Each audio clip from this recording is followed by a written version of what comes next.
today, after quite a while, I'm bringing you my classic lasagna again, the one with meatballs and hard-boiled eggs. Really simple. Tomato, bechamel, lots of cheese and mozzarella. And of course, the essential meatballs. Make it with me, because it's truly delicious. Let's start first with the base for a baking dish that serves 6-8 people. Or even 10 if you don't make the portions too big.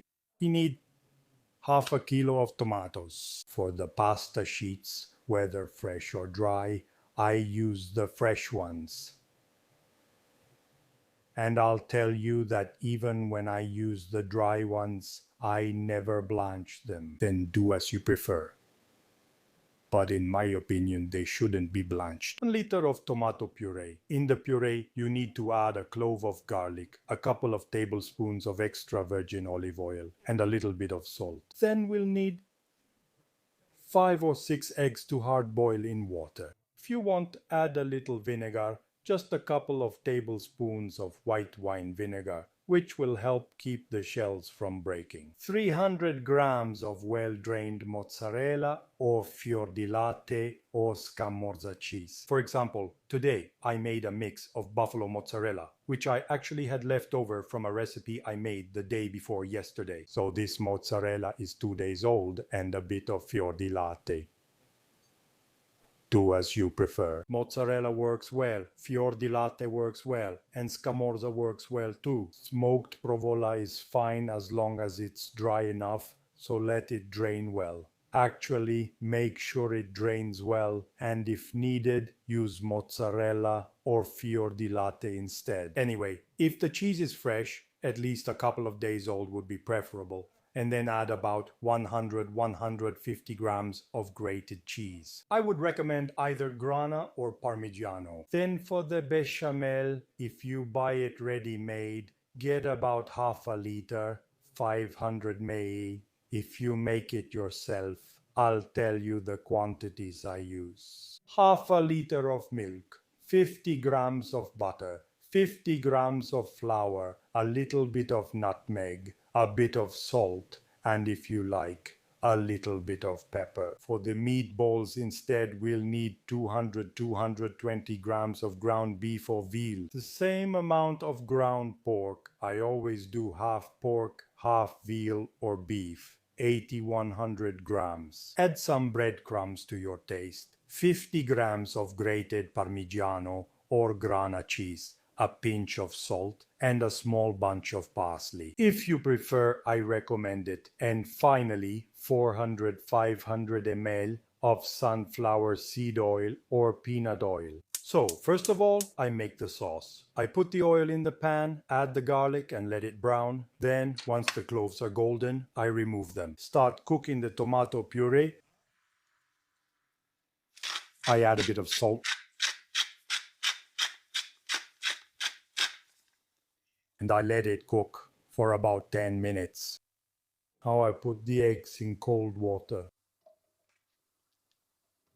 And I let them cook for 7 to 8 minutes from the moment they start boiling. At this point, I prepared the bechamel sauce, so I melt the butter, then add the flour and wait for the roux to form.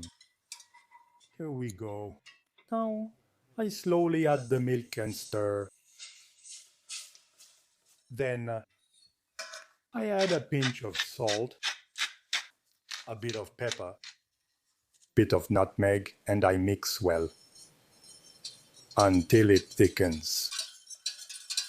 To avoid lumps forming, I recommend stirring frequently and cooking over low heat. It will take about 10 minutes or so. Keep in mind that with these amounts it won't get very thick, so don't expect it to become nice and firm. Here it is. Now I add the bechamel to the tomato sauce, leave it here with the heat off, and start preparing the meatballs. So in a container I put the ground pork and the ground beef or veal. I add the breadcrumbs, obviously previously soaked and squeezed. if you want in the water where you soak the bread. You can add, to give it a bit more flavor, a splash of white wine, just about 2 tablespoons. Now I add the grated cheese, the parsley, a bit of salt. Mix everything well with my hands. I didn't add eggs on purpose. Since there are already hard-boiled eggs, I preferred not to make everything even heavier. Then, as you can see, the dough turns out well even without them, so it's not necessary to add them. And do as you prefer. Then once you have a nice smooth mixture, form small little balls, more or less like this.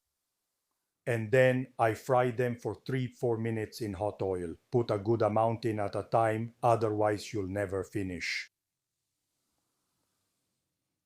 Here they are. Then I take them out and put them on paper towels. Then, okay, now I put some sauce on the bottom of a baking dish. I spread it well.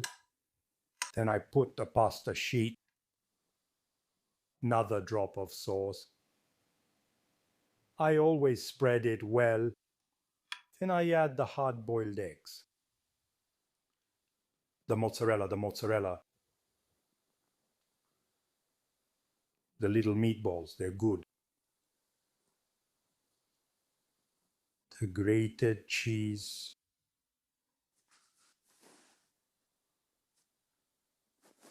And in the same way, I make other layers until I finish all the ingredients. Then, on the last layer, I just put a little bit of sauce, a few little meatballs, just for decoration. Generous sprinkle of grated cheese. Here you need to be generous to get a nice crust. A drizzle of extra virgin olive oil. After that, I put it in a preheated oven and bake at 180 degrees Celsius in static mode for about 45 minutes. By the way, you can find my 2 cookbooks only on Amazon worldwide. Search for Carlo Gaiano recipes and they'll arrive in at most 2 days. And here it is. He also let it cool down well. So, look here. Let's see.